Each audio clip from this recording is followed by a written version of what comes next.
Welcome back, everybody. July 6th, 2016. This is our 6th day of the course, and it's time to talk about death. More specifically, the Greek version of death as given to us in chapter 9, the underworld, known as also as Hades or Orcus, several other names. The god of the underworld himself was referred to as Hades. He also, in Roman mythology, was called Pluto. He was also sometimes called Idomeneus. He had several names. Now, the details of the underworld itself I'm going to leave for you to read in chapter 9. I'll just mention briefly that the underworld does feature quite prominently in several important epic works.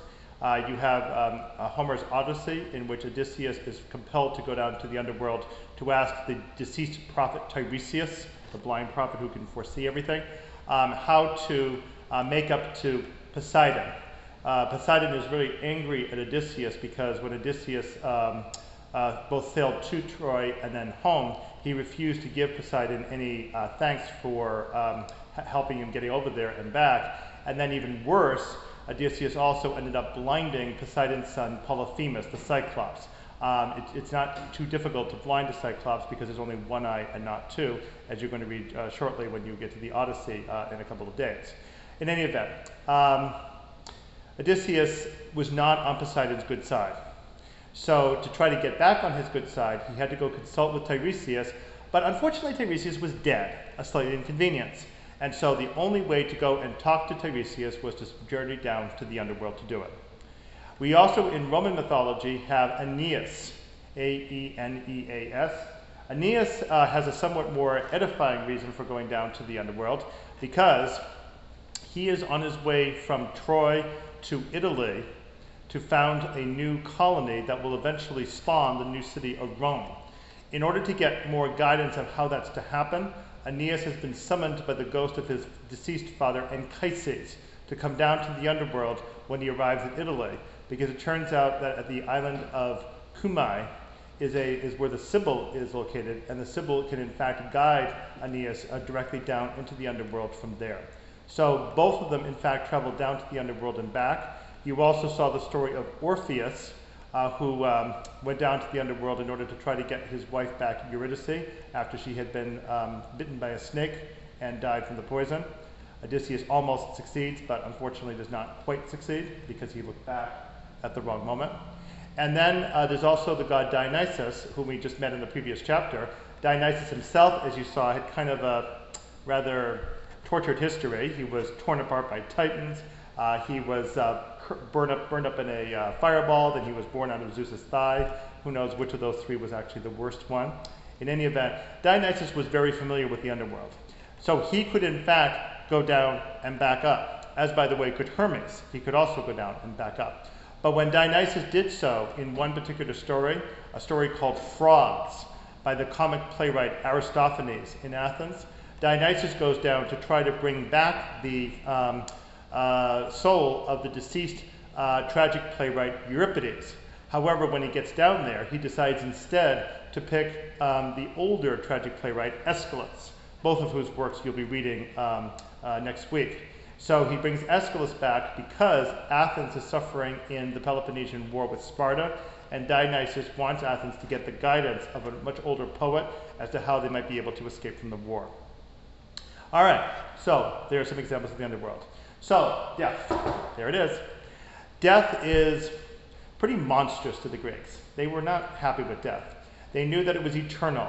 They knew that once you went down there, you could never get back up. Achilles did not like the underworld.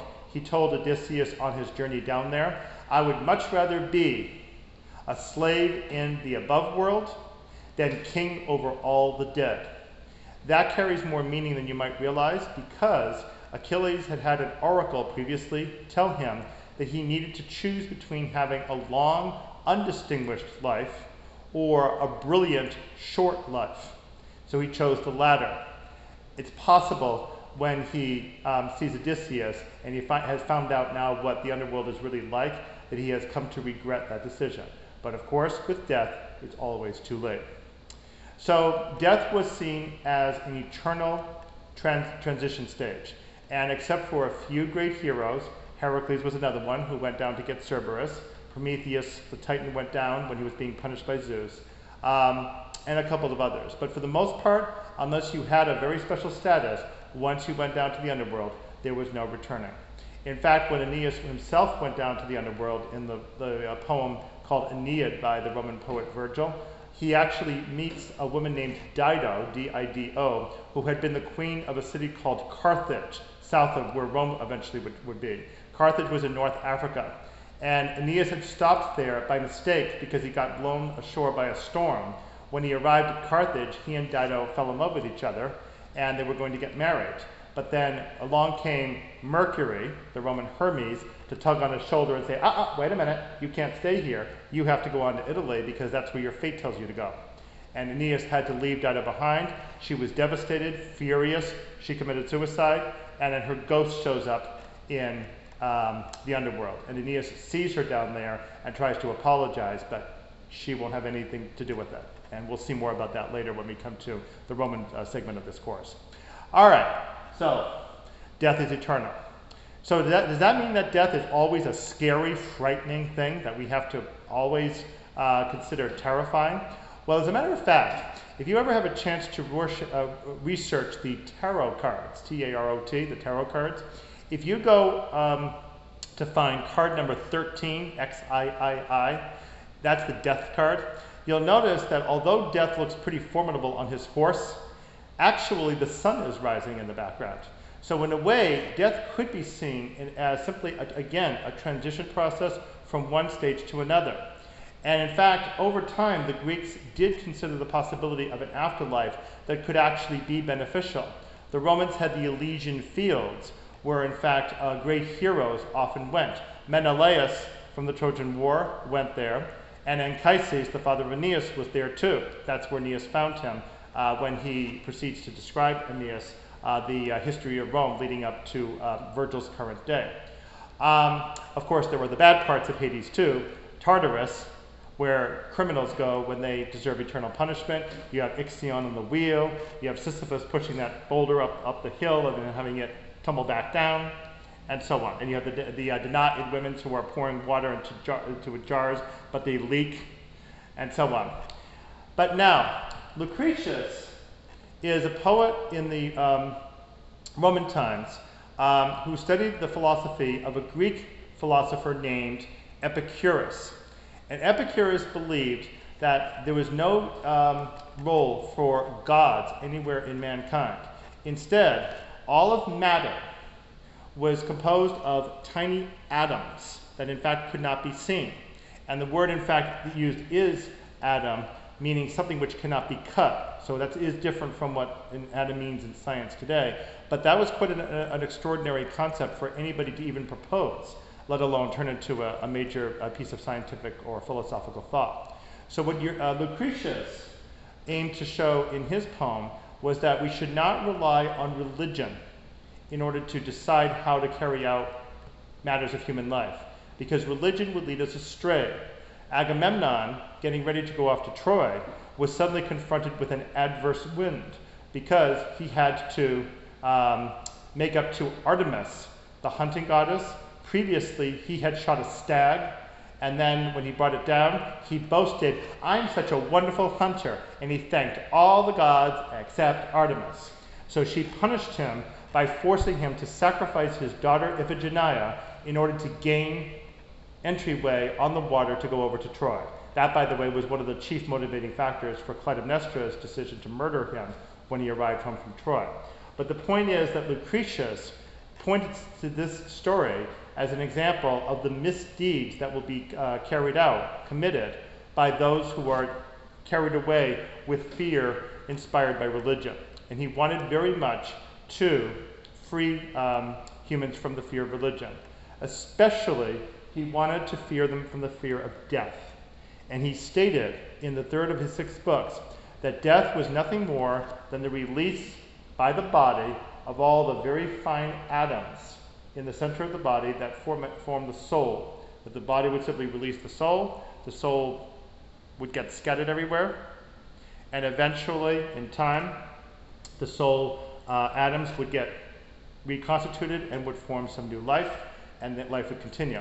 Well, that's nice, except for one little difficulty.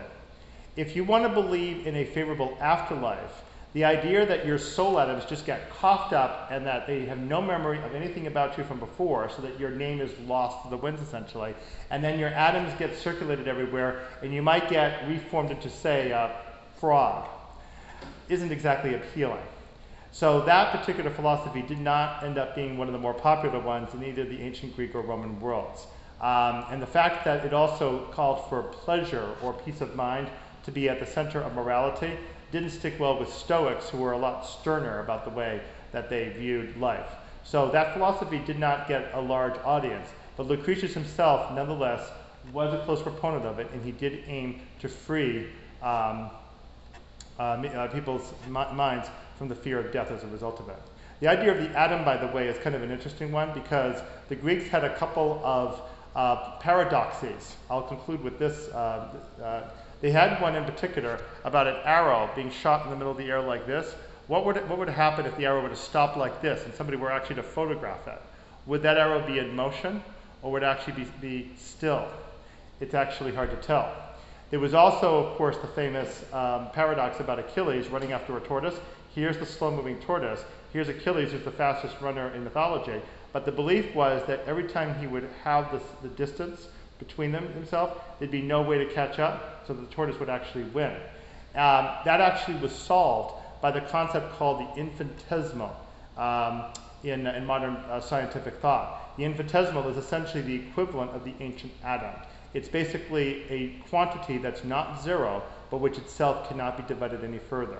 And therefore, Achilles would eventually pass the tortoise, and the arrow, in fact, actually is in motion because even though you can catch a still shot of it, you could tell that it's actually going forward. And so the paradox ends up being resolved. But even so, the concept of the atom was very powerful for Lucretius to be able to use that in order to go after people's fear of death. Okay, well, study carefully chapter 9 in order to understand more about the geography of death. And my friend here and I will see you very soon in another video. We're coming back tomorrow, and we're going to talk about heroes and heroines, both of whom have their own rather unique ways of cheating death. See you tomorrow.